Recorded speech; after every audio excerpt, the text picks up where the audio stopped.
Welcome to another episode of Heart of Poland during the coronavirus pandemic. Now, millions of Polish young people, just like people all around the world, have had their dreams and aspirations cut short and put on hold because of the pandemic, which has engulfed us all.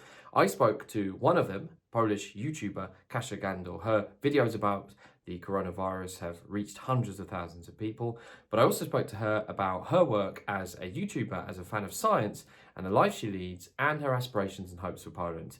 I highly recommend this conversation. We decided to go in depth. Kasia is an absolutely fascinating person leading a fascinating life. So check in, tune in, and I'll see you soon. So Kasia, welcome very much to Heart of Poland.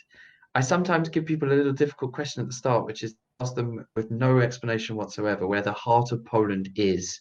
Where is your heart of Poland? I would say Warsaw. Yeah, the city's been my home for like last 5 or 6 years. So when I'm thinking of going home and when I'm thinking of going back to Poland, it's all Warsaw always. Now, we're recording this during the time of the Great Isolation, maybe that's what it's going to be called. And you have basically had to come back to Poland. So you've come back to the heart of Poland, to Warsaw, and you're kind of quarantined yourself inside because you were going to go on a year's trip across 2020. So like many people, basically all 2020 is now cancelled and you're back. Just tell us a little bit about that. Oh yeah, so my plan for 2020 was to travel throughout Southeast Asia and produced some docuseries from there. But I had to come back because of the pandemic. I got stuck here in Poland. And right now, like all the plans have been canceled, just basically. And so as we were speaking earlier, I'm technically homeless in Warsaw because as I was preparing to this whole year trip, I got rid of my apartment here. And so I'm renting like random places to have a place to stay. But it's good. I mean, I could have worse problems than that. That everybody seems to have one big problem and one big benefit from this situation. So what's your big benefit? What have you suddenly been editing everything that you had unfinished? Oh, that's, yeah, I gained some time. So when it comes to benefit, my apartment right now is very cheap because normally it would go to tourists, which are gone. So I pay like half the normal price. And another one is that, I'm a biotechnologist. I know a little bit about viruses, so I can produce some quality content right now that people are very interested in. And yeah, I'm doing this. Yeah, you've got a new playlist. It's the coronavirus playlist, Yeah. and I think the level of interest in science-related videos has gone up a lot in the last few weeks. I saw the first one you did has really got some reach. We'll go on to coronavirus, but I'm curious, what's the one film that you're proudest of out of the whole lot? If you could have one film you could tell our viewers about, which would it be? But we're talking not only about coronavirus related All of them, yeah. I'm very proud on 2 pieces we did in Vietnam this year. One was about sand scarcity. It turns out the world is running out of sand, which was super surprising to me.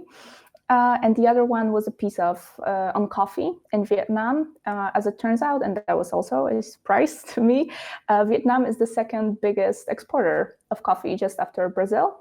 And so we did like a mini documentary about coffee in Vietnam. And I like that. Kasia, have you ever deleted one of your videos or kind of made it private after you realized that maybe it wasn't quite as good as you wanted? No, I was thinking about that, but I decided I shouldn't do it. It's like a sad moment when you think about all the work you put in and then you private a film. You haven't been YouTubing for that long. You were a blogger before you were a YouTuber. Your popularity is gaining. I think you're doing really well. I've had my eye on you ever since we met each other. I think it was last year for the first time.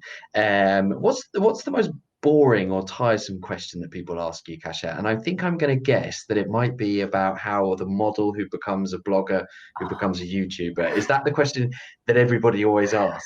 Yeah, the question about modeling is, the number one question I get. The second one is, where are my glasses from? But people are just interested in, I mean, it sounds ridiculous, like a model turned scientist turned YouTuber. But the truth is that I did modeling, but I did it like, as a teenage job to earn a little bit of money. for, going to cinema and doing a little bit of shopping here and there. And I didn't really take it seriously. Then it was just a coincidence that I was able to travel a little bit. I signed a contract with a couple of very good agencies, but I never liked that job. And it was obvious from the start that I would go to do something else because I'm not very passionate about fashion or modeling. But yeah, this model etiquette just stuck with me. Kasia, I'm so glad you answered the most boring question. That means I don't have to ask you that question. I mean, it is interesting, isn't it? Because there's a few cliches around science, and one of them is that it's boring and it's mostly men and it's hard to explain, and you're busting quite a few of those myths. Let's talk about your fans. You've got videos with hundreds of thousands of views. Where are your fans from? I mean, they're obviously mostly Polish. The videos are in Polish. Are they mostly women or mostly men? How does that break down? I would say it's almost 50-50 when it comes to gender. Usually it would be like 45 to 65, and 45% of men, 65% of 55% of women. And where do they come from? They mostly come from bigger cities, and their age is something between 18 and 30, I would say. So mostly young people, mostly from bigger cities. And is that who you were trying to reach in the first place, or has that kind of changed? I was not really thinking about reaching someone.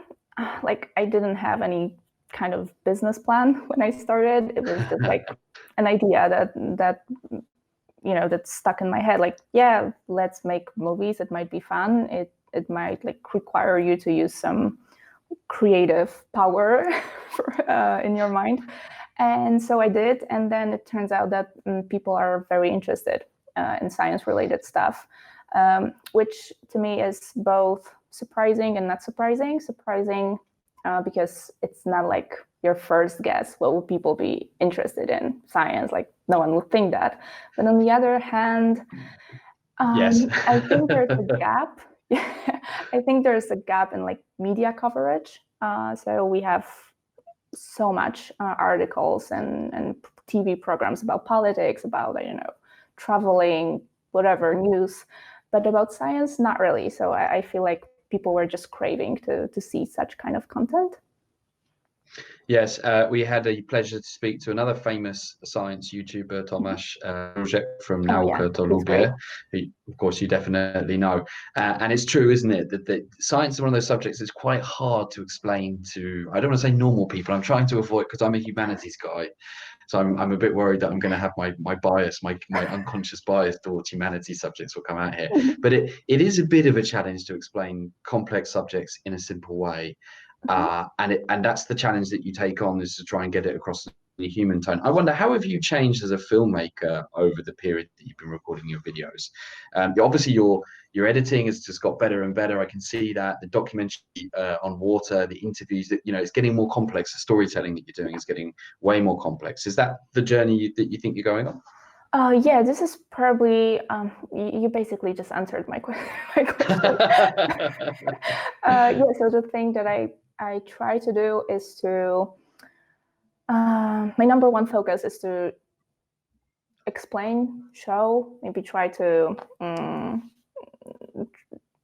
try to make people be interested in subjects and understand that the world and the reality around us is just not black and white. There's always some shades of gray in between. And it requires, showing this requires very complex storytelling sometimes. And it requires speaking to so many people. It requires you to be very, smart, precise with your editing. And so, yeah, I try to do it. And this is the direction that I think when I'm talking to someone or about like my goals or my future plans, it's definitely this direction. And would you go into longer form filmmaking, or are you kind of focused on relatively short social media style videos? It depends. I mean, I try to keep my videos short. And this is because I feel like it's a bigger challenge to make a piece of video that is short and at the same time entertaining, at the same time educational, explaining lots of stuff. It's definitely more difficult to do all of these things in like 5 minutes than it is in 50. Plus, I feel like, I don't know, I was just raised on YouTube. And so this like aesthetic, this whole vibe of YouTube videos is something that speaks to me. So right now I don't really feel like I have to explore the longer form videos, but maybe I will someday. I'm not saying no, definitely. Well, I think you've got a fair few years of filmmaking ahead of you. I could definitely say that with certainty. Now, one thing I'm very interested in picking your brains on is around where Polish young people are on science. So according to PISA, and I'm always very proud about this, I tell everyone, I tell my mum about this, Poland really does well in the rankings, does well in English, and you're a very good example of a Polish person speaking great English. What is the general level of science teaching and knowledge country? Who better than you to answer this question? Oh. Teacher maybe, or students, I don't know. I don't know. I was very lucky during my school years to have teachers who were super passionate, who were very like well spoken, who could just like they would just get me passionate about stuff very easily. So from my experience, I would say that the level of education you get at school is good, and there are some studies that confirm that. I might be biased as well because I'm surrounded with people who watch my channel and they're obviously interested in science. But what I see interacting with younger people is that they are more likely to ask questions like why, how do you support your thesis? Is there any proof behind what you're saying? And I feel like this level of scientific literacy among younger people is definitely higher than it is among the generation of, I don't know, my parents or my grandparents. So yeah, I would say that their level and their understanding of science is pretty high. When it comes to the level of teaching in Poland, it's hard to say. I've never been a teacher myself, but I was super lucky to have great teachers, especially in high school. I had a wonderful biology teacher who, like, my teachers were super passionate mostly, and they were so eager to teach us, and I don't know, I was getting super passionate about the stuff that they told us. So I would say from my experience, it's good. I don't know how it looks now because I'm talking about like 15 years ago, kind of stuff, right? It's one of the incredible things about the difference when we were young and now, which is basically if you've got a bad teacher, you can go on YouTube and watch a whole bunch of really interesting, well-presented videos and still fall in love with the subject, and your teacher's not the only person who can bring you there. I sometimes, speaking as someone who's had a few views on a few films, I sometimes still get blown away by the ability by my own ability, but the ability of others to take an idea and transmit it into content and then get out in a video and then see hundreds of thousands of views and people react to it. It's like, it still kind of blows me away. Do you have the same feeling sometimes when you press publish and you're like, oh, how is this going to go? And then it's kind of whoop. Oh yeah, that's true. Sometimes literally my heart just beats so heavily when I'm publishing the video because I'm not sure whether it's gonna kind of resonate with people. But so many times it does, and it's super satisfying. Like, this feeling is what keeps me going. Does it sometimes annoy you though, Kasia, when you see like let's just call them a stupid cat and dog video, like Fluffy Bunny video, which has got 500 million views, and then you're kind of producing something which is obviously it's science, but it's, you know, really well produced, really well thought out, on an important issue. If it's sand, water, plastics, and you know, you're still getting great views, but it's kind of like apples and pears. You know, sometimes like, it frustrates me as a YouTube creator to see like, damn, I put so much effort into this video and that stupid video gets more views. I mean, I get annoyed by that, but it's not really about like people and what they are interested in, because I kind of understand that, you know, if you were to watch my video, you probably need to focus more. You need to be, you know, kind of in the state of paying attention and just thinking about what you're hearing and seeing.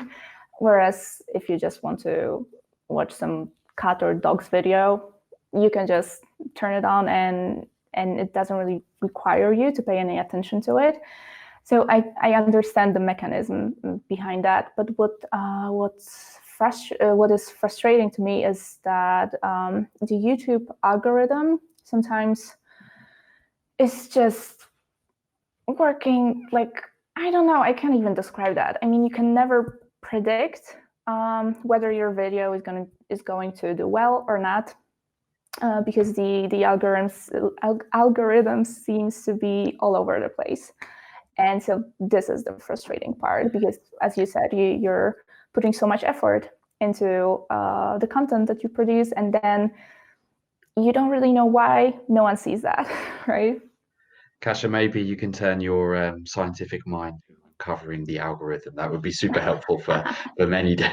Forget about cancer, man. Let's get on something more complicated, like the social media algorithms. That would make you a very popular person. Oh, yeah.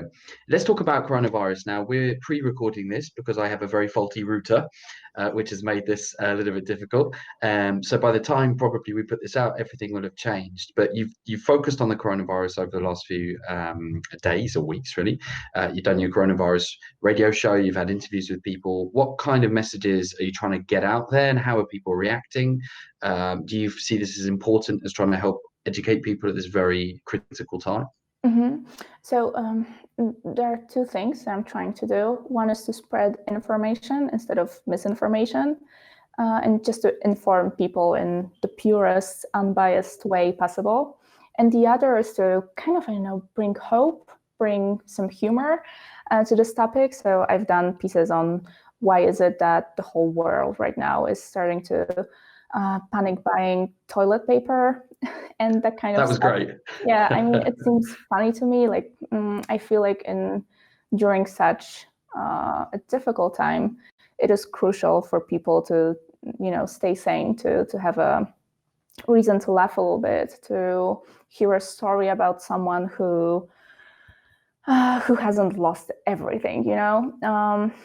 So this is why I started this radio show in which I talk to people about how this whole epidemic changed their routines, their lives. But I try to avoid like topics like, you know, everyone dies, we're all super sad, and, you know, the whole world is going to end. I feel like, you know, other media outlets will do that job. I don't want to participate in that. Well, by the time this comes out, who knows what the situation will be, but we're obviously looking forward to more videos from you. I want to talk about Poland a little bit. So we talked a bit about you crossing over a couple of cliched boundaries, like female scientist, model, or YouTuber, these nice little lines. It works very well for a good description.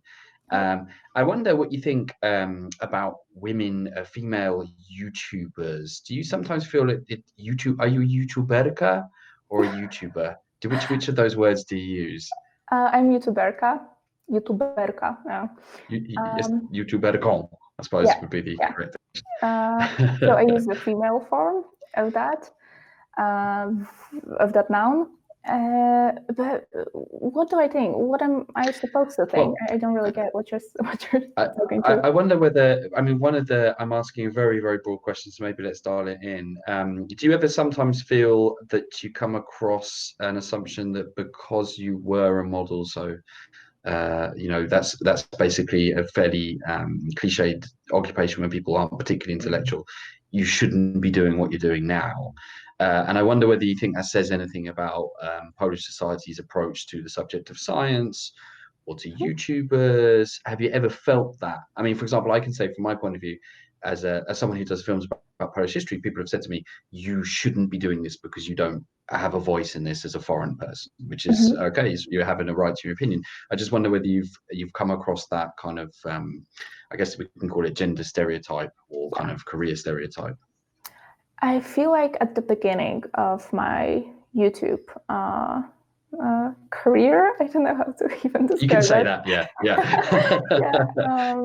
it happened a lot. And I feel like I had to work my way through it and just kind of earn people's trust in me. Because at the beginning they were kind of suspicious, like, who is she?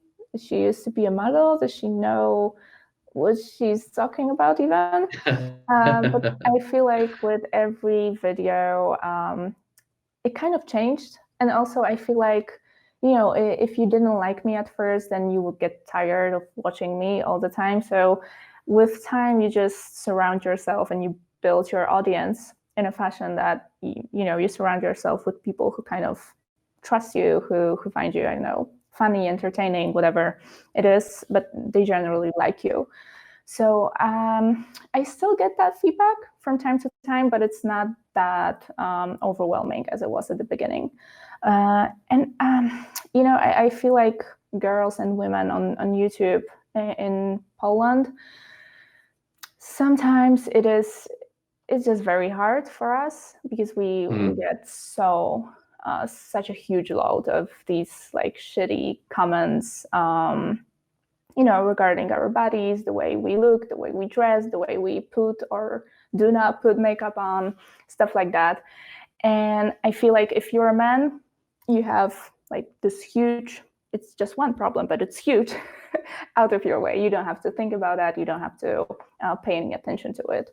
Whereas if you try to produce content on YouTube and you are a girl, it's that bit harder for you, right? I guess I'm right in saying that this is not unique to Poland, but I have noticed it a lot when I do interviews with, for example, Alena Witt. It was the same thing. It's a really high proportion of comments about her physical appearance, whereas when you have a male YouTuber of any kind, regardless of how big they are, nobody seems to even be mentioning it.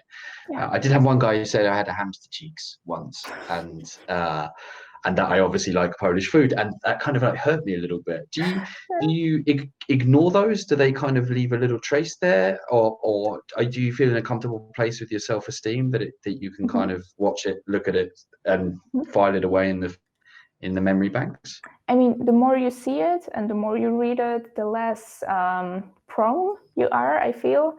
So with time, you're just, your skin gets thicker and it's easier. But I would lie if I say that, I'm just completely fine with hate comments or comments on my physical appearance. And it always like leaves this tiny little mark. But at the same time, I try to like organize my work in a fashion that I don't have to deal with these people. So I have like a trusted employee who scans and search through the comments for like vulgar and terrible stuff. And so that's deleted before I can see it. Very wise. It does leave its little trace in there, whether you like it or not. I think is interesting. Yeah. What would you say to a young Polish girl who was also interested in science and wanted to be the next Kasia Gandor, hard as it is to imagine? I would just say that you just have to stay focused. And if you're having fun doing what you do, just go ahead. Don't mind these people. You will always see comments like it's impossible to have all of the people like you. There's always going to be at least this one person who hates you for no reason. And this is just how internet works. So yeah, keep going, stay focused. Don't care about haters. And in terms of the Polish people, I wonder, as you were planning to be away this year, you've had to come back home to the heart of Poland, to Warsaw. What is it you like about Polish people, and what is it you would change about Polish people? So a nice positive thing and some constructive feedback. I like that we are very honest. I feel like we're no bullshit society. It's easy to get honest feedback from Polish people. That's true. You're probably more likely to get it when it's negative than it is positive. So maybe that is the thing that I would change, so that people would be more likely to express positive feelings as well. But I really like it, and I miss Poland when I was away. And when I was modeling, back to those times, I used to live abroad, and I mean, it was fun, it was great, it was such a nice experience, but it got me thinking that I wouldn't be able to live anywhere else long term than in Poland. I feel so connected with this place. Oh, well, that's what we like, and that's why the program is Heart of Poland somewhere up there. I need to point out there, because somehow there's something about Poland that always brings people back, and even if they leave it, they still want to come back. When you travel, when you told people you were Polish or from Poland, did they go Holland? And how did they react to Poland? What's our brand identity? Holland is the first thing. No, but people, it depends whether I'm traveling to like other European countries, US or Asia. In US, I would say it's Wałęsa, and it's the Pope. In Asia, as I was in Vietnam recently, it was like, is it close to Germany? Is it close to Russia? So, we have to work on our brand there, I feel. But yeah, Wałęsa and the Pope. Okay, well, I thought it might be Robert Lewandowski. Polish vodka's making a comeback at the moment. Lewandowski. He's super famous in Asia. Sorry, I got it wrong. Yeah. So there is one. Yeah, there is one. Okay, awesome. And if you were going to take someone to Poland, if you're going to take a Vietnamese friend to Poland, where would you take them? Białowieża, the forest.